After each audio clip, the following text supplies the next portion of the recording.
I think it's about maintaining some type of hostage negotiation under fire, but he knows that Hamas is going to continue to use this time. They're going to continue to arm. They're going to continue to regroup and continue to manipulate the media to buy time. And I think at the end of the day, IDF is still going to continue preparing to hunt down Hamas leadership. And Bibi is just sort of playing the game right now, but he knows it's about buying that time. What's the next step going to be in Israel's war against Hamas? Take a look at this clip over here where we talk about 60,000 reservists that have been called up for service, and it's about to get real. Mike Huckabee weighs in on this, and a few panelists weigh on this in this particular clip over here. So let's watch it together and then talk about it. But first, hit that subscribe button over there in the corner. We'd love to stay in touch. Check this out.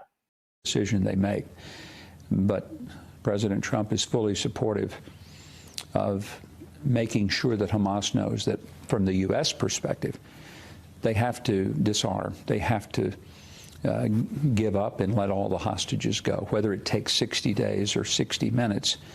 That's the ultimate end result. Ambassador Mike Huckabee, the threat of an imminent takeover of Gaza still on the table, but Israeli Prime Minister Benjamin Netanyahu now offering Hamas a new round of ceasefire talks aimed at freeing hostages and ending the war.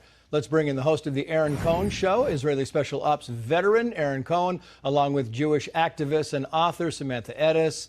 Thank you both for coming on. Aaron, to you first. You kind of heard Ambassador Huckabee there talking about this. Netanyahu has rejected the 60-day ceasefire, but he does want to have negotiations continuing on getting all of these hostages out as we go forward. And that, I mean, they're getting prepped. They're getting prepped and ready. Yeah, the IDF is getting. So I think Bibi's signaling right now.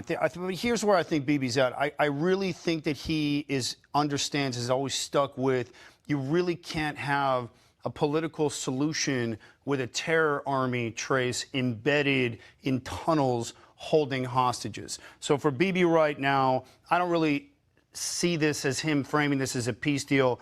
I think it's about maintaining some type of hostage negotiation under fire, but he knows that Hamas is going to continue to use this time. They're going to continue to arm. They're going to continue to regroup and continue to manipulate the media to buy time. And I think at the end of the day, IDF is still going to continue preparing to hunt down Hamas leadership. And Bibi is just sort of playing the game right now, but he knows it's about buying that time. We should talk about the clock because it is Friday right now in Israel, right? And Netanyahu said they would have a response, they would have an issue by Friday. So here it is. Meantime, Steve Witkoff said this about the deal. Watch.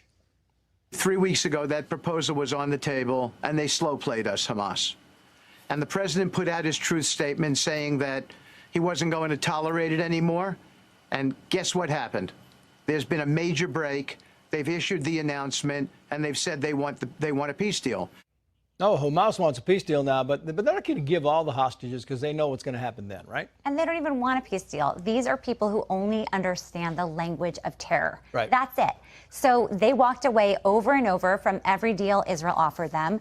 And now that Israel looks serious, 60,000 reservists are being called up. They're serious about what's coming next. And now that Hamas sees that, they're suddenly like, oh, we're going to actually take that deal Witkoff offered us weeks ago. But it's really reflective of the Israeli public. The Israeli public does not want a partial deal. They will only settle for a full deal. Every hostage must be returned. As they should. Meantime, the Times of Israel, the headline is this: 60,000 IDF reservists to be called up in coming days ahead of Gaza City takeover. I mean, Netanyahu's not kidding about this, Aaron. They're ready. He's like, listen, we're going to negotiate to get these hostages all out. In the meantime, Trace, it's almost over. The Hamas has been lying to the world, talking about fake genocides.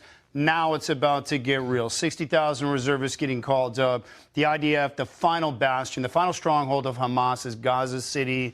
The final remnants of Hamas is up there. The hostages are up there. 60,000 reservists. The word on the street, now it's going to get real. These reservists are going to be going house to house. This one's going to be extremely kinetic, but it's going to create that instability to be able to start to run hostage rescues because of that chaos. It has to happen. Yeah. Bibi knows this is the last stand right now, and it's time to finish Hamas once and for all. They don't want to deal. It's game over time, and Bibi's about to play his hand. And here's the breaking news. The United Nations giving misinformation again, Sam, about Israel. You wouldn't know that. It turns out that the Israeli aid, was a lot more than they said. Fox News wrote the following here. Kogat, we're talking about the Coordinating Government Action Group, said Israel has allowed about 9,200 trucks to deliver aid to Gaza in the last 3 months, a figure 2.5 times higher than the 3,500 trucks counted by the United Nations. They always count different when Israel's involved. It's unbelievable. I mean, you have the United Nations, which was such an esteemed institution, is now in bed with jihadists. They are partnering with jihadists to fudge humanitarian aid numbers. I mean, could anything be more unethical? No is the answer. That's the whole thing, is no. And the United Nations is supposed to be the policing of the... Anyway, Sam, thank you. Aaron, thank you. Yeah, the UN is really good on paper. It's a great concept of countries working together for common cause. The problem is, in practice, especially in the last several decades, practice, it doesn't work very well. And especially when it comes to Israel, the UN is extraordinarily biased against Israel. The double standard is overwhelming when it comes to Israel. Israel is critiqued and sanctioned for things that other countries aren't even looked at over, and they're committing worse atrocities than can ever be imagined than what's going on between Israel and Hamas. But that's nothing new. Anyone who follows the situation in Israel knows that the UN is a joke when it comes to these matters.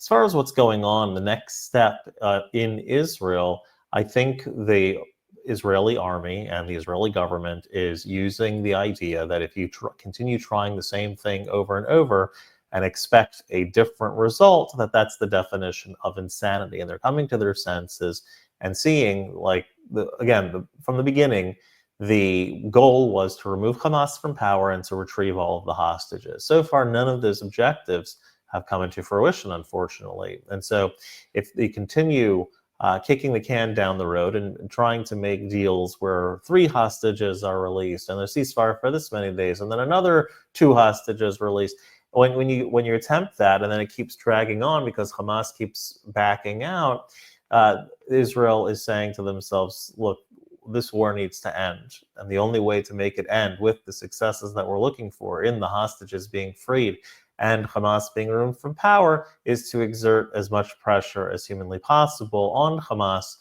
to achieve all of the goals that are necessary. And those goals really are necessary because with Hamas left in power, that would make the entire war essentially be fought in vain.